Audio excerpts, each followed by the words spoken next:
Vamos a abrir nuestras Biblias en Romanos capítulo 8.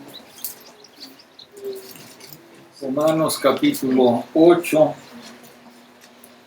Vamos a leer ahí 2 versículos. La semana pasada vimos un versículo, esta semana 2 versículos. Va a tomar mucho tiempo, ¿verdad? Pero Romanos 8, versículo 26 y 27.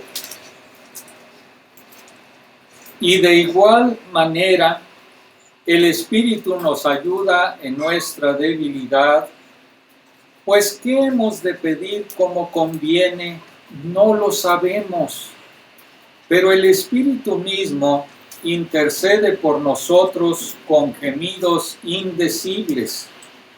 Mas el que escudriña los corazones sabe cuál es la intención del Espíritu, porque conforme a la voluntad de Dios intercede por los santos. Conforme a la voluntad de Dios intercede por los santos.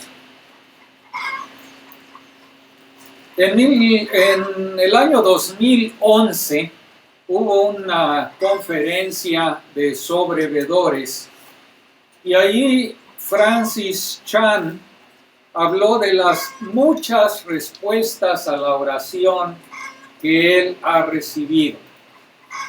Y Francis Chan dijo que para aquellos que conocen al Dios vivo, esta debería de ser la norma. Deberíamos tener respuestas tan frecuentes a nuestras oraciones que nos sorprendamos cuando una petición ocasional queda sin respuesta. Si tú te sientes identificado con lo que dijo Francis Chan, quizá deberías de ser tú el que dieras este mensaje sobre la oración. Porque, para ser sincero, mi experiencia es casi la opuesta de Francis Chan. Yo no mantengo registros detallados, oro con frecuencia y en muchas ocasiones no tengo respuesta. Y cuando tengo respuesta, me sorprende. En serio, necesito toda la ayuda que pueda para aprender a orar correctamente. Y así, nuestro texto, aunque tiene algunos detalles que nos desconciertan, generalmente es un texto que nos estimula a orar. Pablo lo que nos está diciendo aquí es que el saber que el Espíritu Santo ora tiernamente por nosotros en nuestra debilidad debería animarnos a orar. Paul Miller estuvo también en esa conferencia y cuando él habló dijo que a partir de las encuestas que ha realizado en sus mensajes en diferentes congregaciones, él dice que alrededor del 90%, oigan, el 90% de los evangélicos no tienen una vida de oración diaria significativa. Y les animo a que lean su libro, Una vida de oración. Ahora, si encuentras que la oración es difícil, entonces estos versículos 26 y 27 de Romanos deberían animarte. Douglas Moo resume el pensamiento de Pablo en estos versículos. Pablo está diciendo que nuestra falta de conocimiento de la voluntad de Dios y la consiguiente incapacidad de nuestra parte de pedirle a Dios de manera específica y segura es enfrentada por el Espíritu Santo, quien él mismo, el Espíritu Santo, expresa a Dios nuestras oraciones y Él intercede por nosotros perfectamente de acuerdo con la voluntad de Dios. Cuando no sabemos por qué orar, y sí, también incluso cuando oramos por cosas que no son lo mejor para nosotros, entonces no debemos desesperarnos, porque podemos depender del ministerio de la perfecta intercesión del Espíritu Santo a nuestro favor. Como les dije, la intención de Pablo es clara. Quiere animarnos, especialmente cuando sentimos nuestra propia debilidad, porque el Espíritu Santo está orando, intercediendo por nosotros. Aunque no sepamos orar como debemos, tenemos que animarnos a seguir orando. Hay una serie de detalles difíciles en estos versículos, pero trataremos de ir explicando conforme vamos viendo nuestro texto. Pero en primer lugar, todos nosotros somos débiles. Por lo tanto, necesitamos orar. El sentido de nuestra debilidad debe impulsarnos a orar. Y a veces un pequeño pronombre en la Biblia puede marcar una gran diferencia. Pablo no escribió, el Espíritu te ayuda en tu debilidad. Él no dijo eso. Dice, el Espíritu nos ayuda en nuestra debilidad. Entonces, Pablo no está poniéndose como ejemplo o como un pedestal ahí diciendo ustedes son los que no saben orar, yo sí sé orar. No, está hablando nosotros, un pronombre que es importante ahí en la Biblia. Pablo no se puso a sí mismo como ejemplo de fortaleza espiritual, se incluyó a sí mismo con nosotros como uno que también era débil. Una razón principal por la que no oramos con la frecuencia o el fervor que deberíamos es que no reconocemos cuán débiles somos en realidad. ¿Qué débiles somos? Si supiéramos que somos débiles, estaríamos viniendo constantemente al Señor, clamando por su fuerza. El Señor Jesucristo no dijo, separados de mí, puedes arreglártelas con todas las cosas todos los días, pero cuando te golpee algo difícil, entonces háblame, llámame, ora a mí. Él dijo, separados de mí, nada podéis hacer. Tendemos a mirar a los gigantes espirituales de la Biblia, ¿no es cierto? Y pensamos, híjole, wow, qué fuertes son, qué fuertes eran. Mira, Elías, qué personaje, hizo descender fuego sobre aquel sacrificio y luego mató a 400 sacerdotes de Baal. 2 veces hizo descender fuego del cielo sobre un comandante y 50 soldados que iban a apresarlo. No te metas con Elías. Y sin embargo, Santiago nos dice, Elías era un hombre sujeto a pasiones como las nuestras y oró fervientemente. Elías era débil, pero él oró al Dios que es fuerte.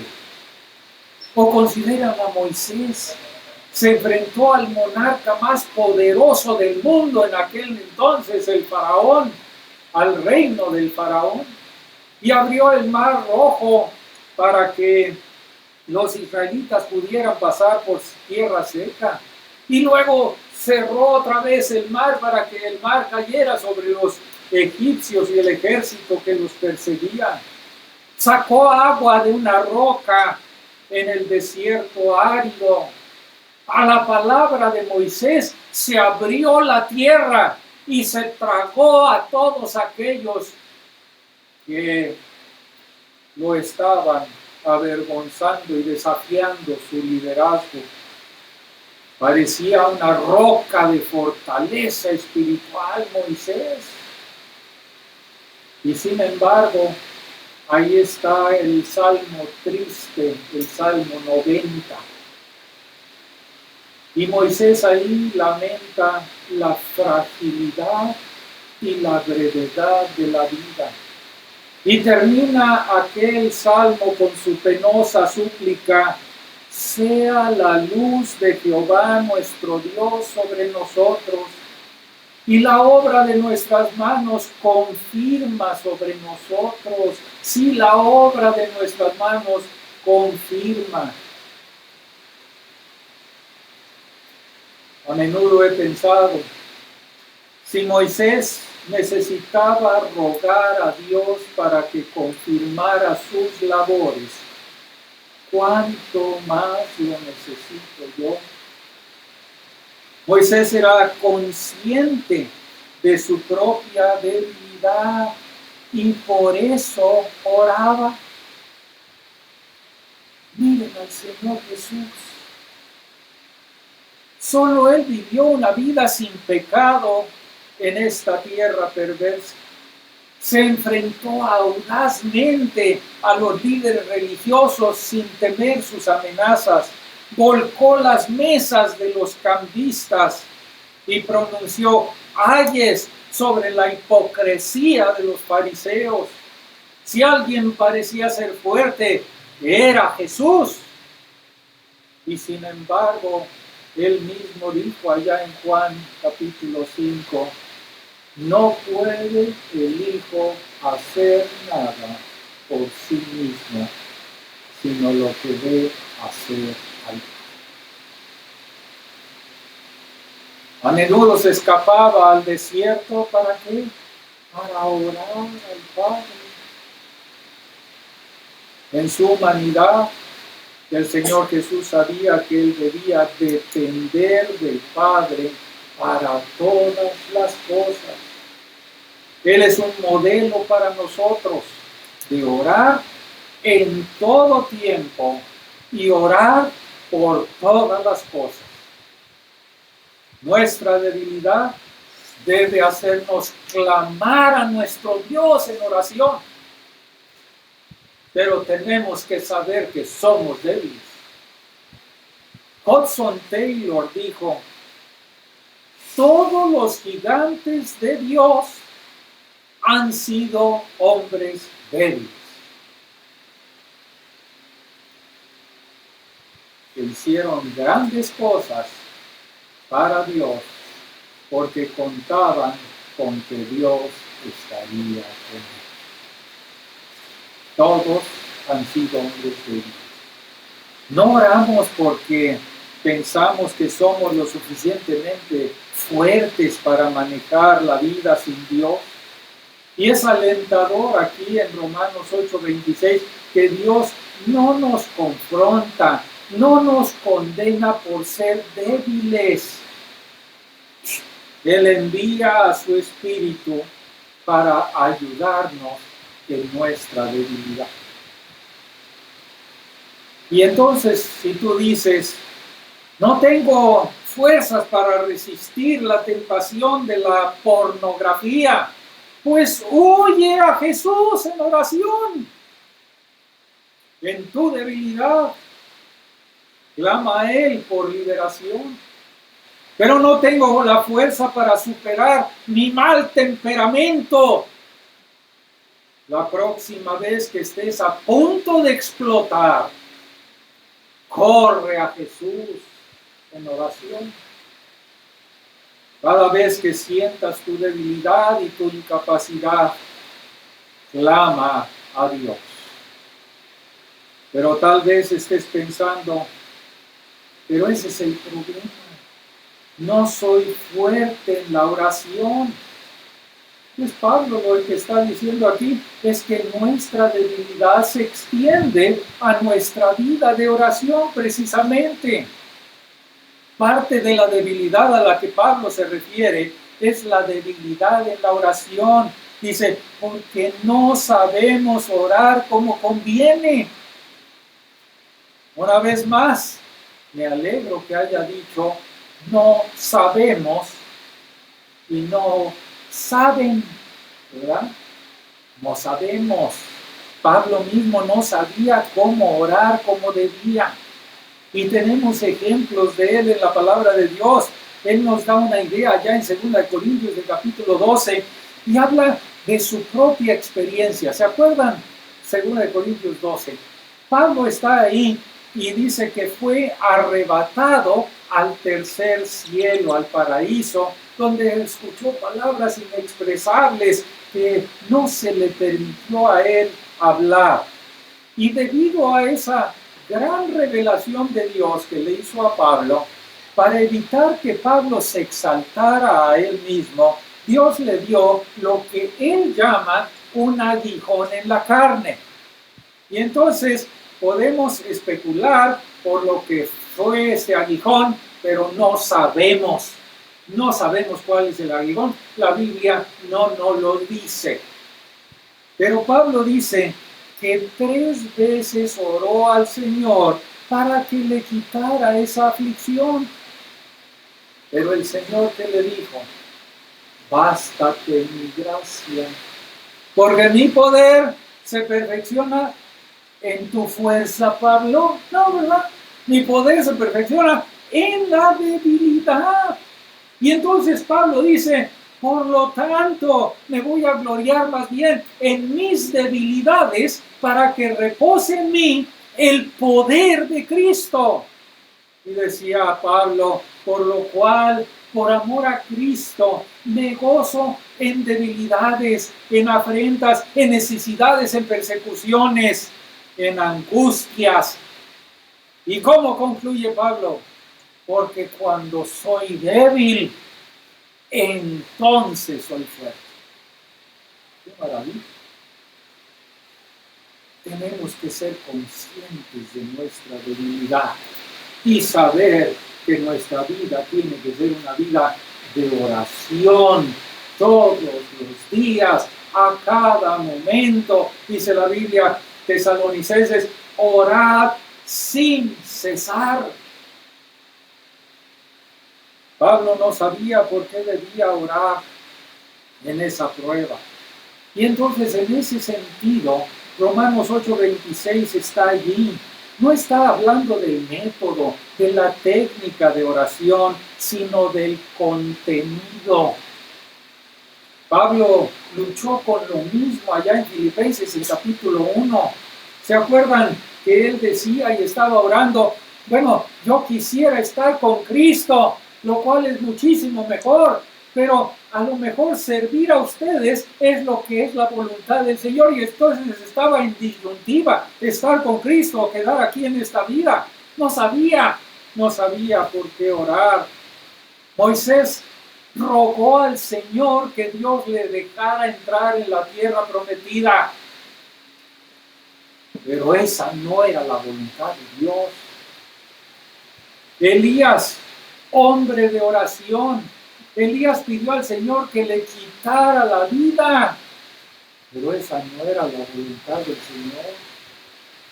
El Señor Jesucristo, incluso en su humanidad, oró para que, si era posible, si hubiese alguna otra manera en que los impíos pecadores pudieran ser salvados y no mediante que Él fuera a la cruz, que Dios el Padre lo revelara, si era la voluntad de Dios.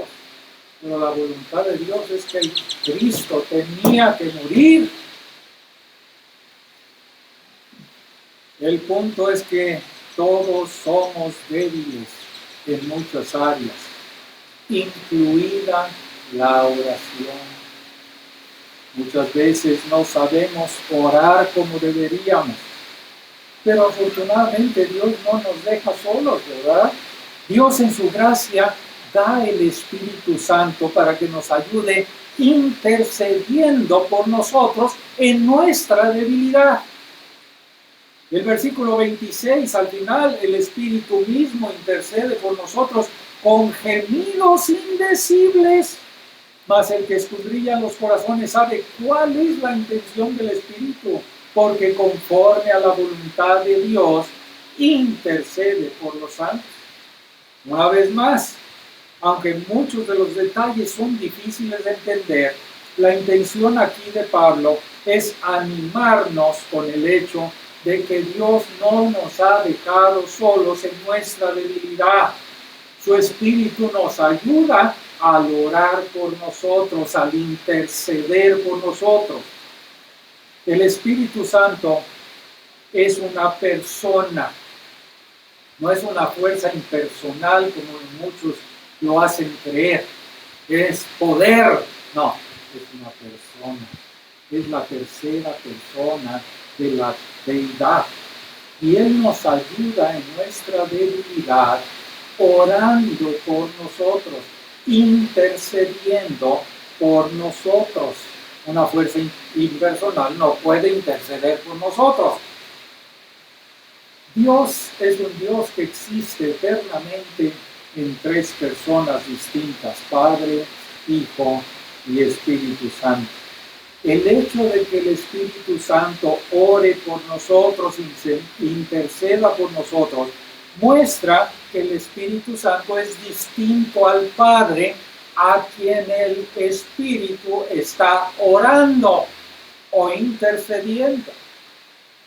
El Padre conoce perfectamente la mente del Espíritu y el Espíritu ora perfectamente de acuerdo a la voluntad del Padre. Ahora, ¿cómo se hace esta intercesión? Desde dentro de nosotros, porque el Espíritu Santo habita, mora en cada creyente. Entonces, su intercesión parte de aquí hacia Dios, de dentro de nosotros. La intercesión del Señor Jesucristo es diferente. Ese ministerio de intercesión de Jesucristo es en el cielo, a la diestra del Padre. Cristo está allá intercediendo por nosotros, pero el Espíritu Santo está aquí intercediendo por nosotros delante del Padre. Dice que el Espíritu Santo nos ayuda. Y ayuda, esta palabra ayuda, nada más hay 2 veces en el Nuevo Testamento, aquí y en otro lugar. El significado de eso ayuda, fíjense muy bien, es que alguien está llevando una carga pesada y otra persona se acerca a él y agarra el otro extremo de esa carga y lo ayuda a llevarla.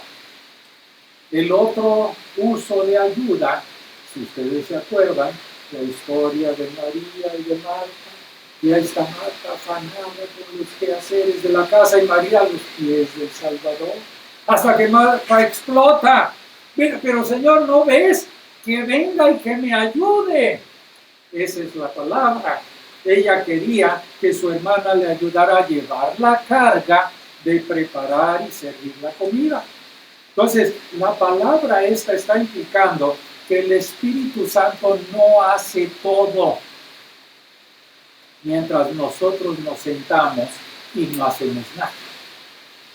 El Espíritu está ayudando, tomando esa carga con nosotros y ayudándonos en esa carga. Debemos seguir orando como corresponde, seguir trabajando, obedeciendo lo que la Biblia nos diga que hagamos con respecto a nuestra situación. Pero mientras oramos, el Espíritu dice: déjame agarrar el otro extremo. Déjame ayudarte tomando tu carga y llevándola delante del trono de Dios el Padre. Yo sí sé por qué orar mientras tú no sabes. Entonces el Espíritu Santo nos ayuda orando por nosotros en nuestra debilidad. Qué ánimo, ¿verdad? Qué ánimo. El Espíritu Santo nos ayuda intercediendo por nosotros a un nivel emocional. Dice la palabra de Dios, el Espíritu mismo intercede por nosotros con gemidos demasiado profundos para las palabras. Gemidos indecibles, demasiado profundos para las palabras. ¿Qué significa eso? Gemidos indecibles. Pues es la única vez que lo encontramos en la palabra de Dios. No tenemos con qué compararlo. Pero primero podemos decir con certeza que esos gemidos indecibles no es hablar en lenguas. Punto. Está fuera de contexto hablar en lenguas. Ni siquiera se está hablando de eso aquí. Gemidos indecibles, como algunos argumentan. Ese tema es totalmente ajeno al contexto. Hay diferentes puntos de vista sobre lo que significa esta frase. Algunos argumentan que dado que es inconcebible que Dios gimiera, eso se debe referir a nuestros gemidos que el Espíritu traduce en pedidos específicos delante del Padre. Thomas Schreiner entiende que se refiere a los gemidos que proceden del Espíritu, pero que son experimentados por los creyentes. El Espíritu nos impone cargas con gemidos que no pueden expresarse con palabras para conocer y hacer la voluntad de Dios. Y luego lleva nuestras cargas delante del Padre. Otros argumentan que la redacción de la oración implica que estos son gemidos del mismo Espíritu. Y no somos conscientes de todos ellos.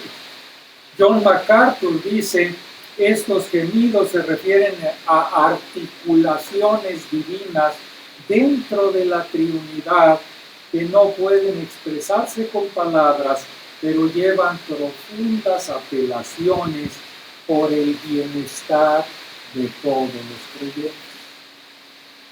Bueno, no quiero ser dogmático en lo que significan estos gemidos indecibles, pero entiendo que el gemido del Espíritu por nosotros es un antropomorfismo. Ya empezaron las palabras. Antropomorfismo o antropopatismo. ¿Qué quiere decir esto? Atribuir las emociones humanas a Dios. Esto es muy clásico de la Biblia, estos antropomorfismos. Cuando la Biblia dice que Dios se arrepintió de hacer tal cosa, está hablando en términos humanos para que lo entendamos. Dios no es Dios que se arrepienta ni cambie de parecer. Él tiene su voluntad soberana y esa voluntad se ejerce. Pero para nosotros parecería como Dios se arrepintió. Eso es un antropomorfismo porque está usando emociones humanas para que entendamos la voluntad del Dios soberano.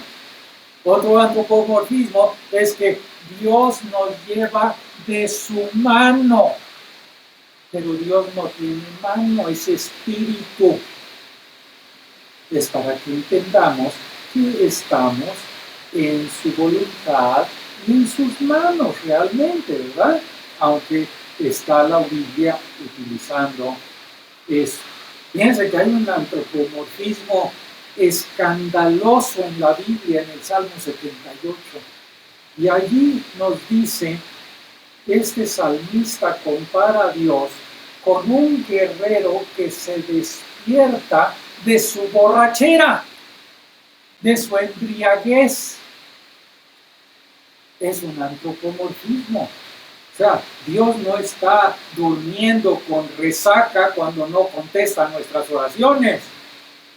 Pero así es como lo describe el salmista, para que entendamos en términos humanos. Y entonces, aquí sugiero que Pablo representa al Espíritu Santo gimiendo por nosotros para transmitirnos que el Espíritu toma nuestras necesidades en el nivel más profundo de las emociones y transmite nuestras heridas y transmite nuestras preocupaciones delante del trono de Dios. Un antropomorfismo. Entonces, todo estará de acuerdo a la voluntad del Padre, porque el Espíritu conoce perfectamente cuál es la voluntad de Dios. Y esto debería animarnos a derramar nuestro corazón delante del Padre. El Espíritu nos ayuda intercediendo por nosotros según la voluntad de Dios. Dice, mas el que escudriña los corazones sabe cuál es la intención del Espíritu, porque conforme a la voluntad de Dios intercede por los santos, conforme a la voluntad de Dios. El que escudriña los corazones es el Padre. Y el punto de Pablo es que si el Padre entiende nuestros corazones, entonces debe conocer los gemidos tácitos del Espíritu a nuestro favor. Él está llevando todas nuestras emociones, todos nuestros cuidados, todas nuestras preocupaciones y las está llevando a un nivel emocional delante del Padre. El Espíritu lleva nuestros sentimientos más profundos, nuestras necesidades no expresadas al Padre, quien lo entiende todo perfectamente. Quiere decir que nada deja a Dios rascándose la cabeza y preguntándose cuáles son nuestras verdaderas necesidades. Él ya las conoce, Él las sabe. Y ya que Dios busca y conoce cada corazón, nuestras oraciones deben salir de nuestro corazón. No es cierto que hay quien puede impresionar con oraciones preciosas y grandes, y a veces quedamos extasiados de la oración que dicen en el hermano y suenan muy espirituales, pero esas oraciones no impresionan a Dios. Derrama tu corazón honestamente delante de Él. Tal vez estés pensando, pero ¿qué pasa si mis oraciones no están en línea con la voluntad de Dios? Bueno, las oraciones o la intercesión del Espíritu Santo por nosotros siempre está de acuerdo con la voluntad de Dios y por lo tanto todas nuestras oraciones están contestadas, pero muchas veces no de la manera que nosotros queremos que sean contestadas, sino de acuerdo a la voluntad del Padre. La última frase aquí del versículo 27 parece decir que el Espíritu Santo corrige cualquier oración mal dirigida que hacemos al orar por nosotros de acuerdo a la voluntad de Dios.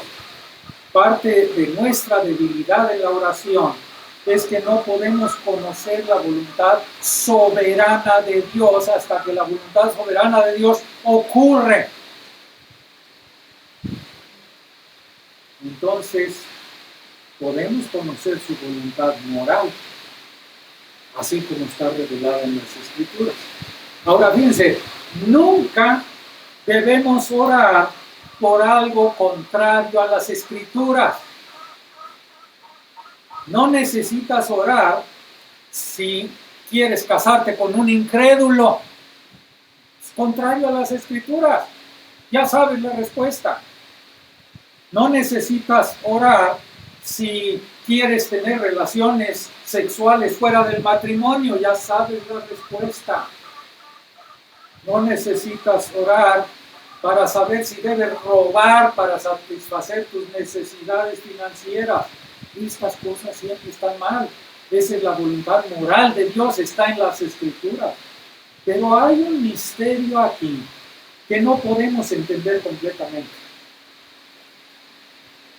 ¿Se acuerdan de Sansón?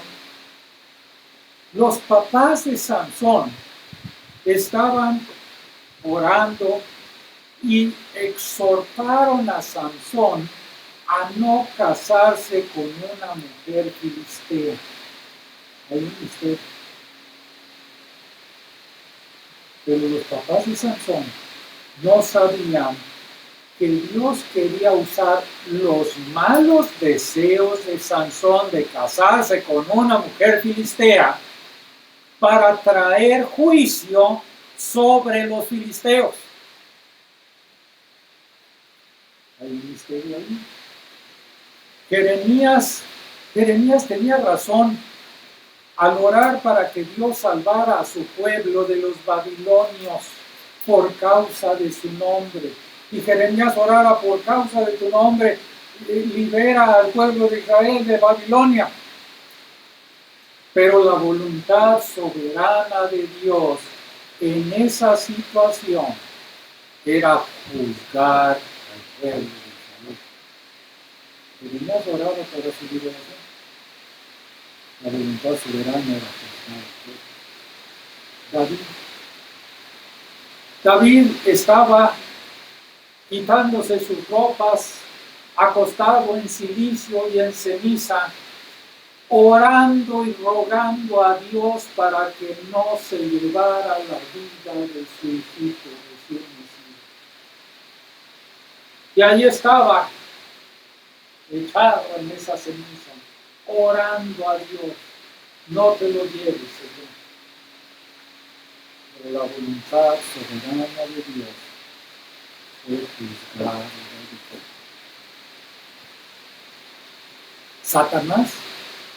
Satanás exigió permiso para zarandear a Pedro como a trigo.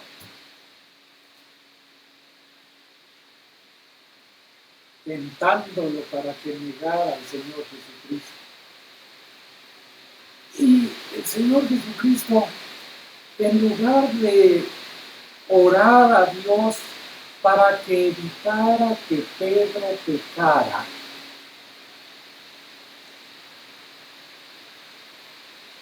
el Señor Jesucristo sabía perfectamente la voluntad del Padre. ¿Cómo oró el Señor? No oró para que Pedro no cayera, no oró para que Pedro no pecara, sino para que su fe no faltara en ese momento. Y una vez restaurado, confirmara o fortaleciera a Dios.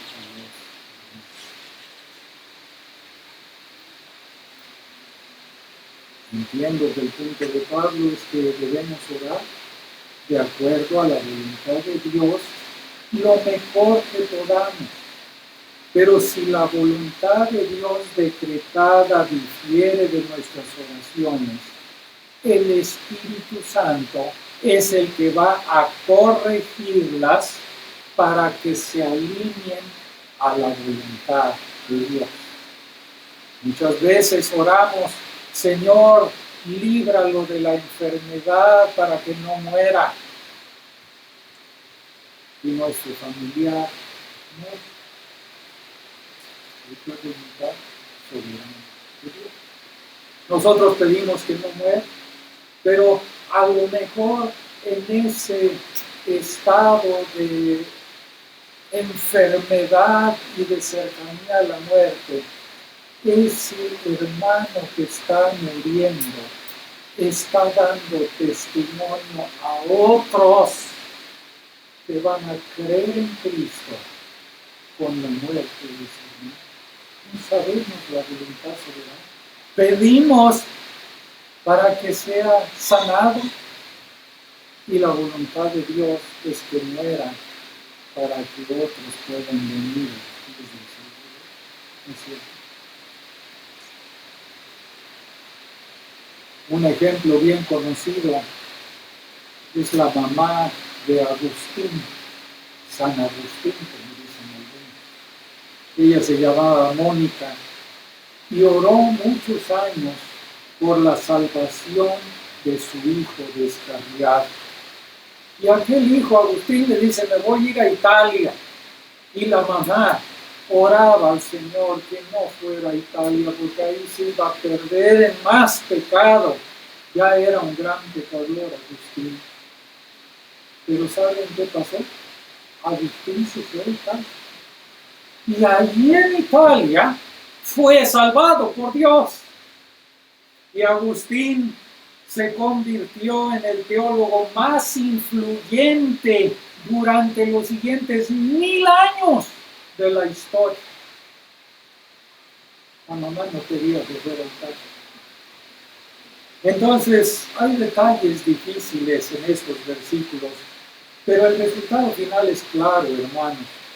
Debemos animarnos a orar.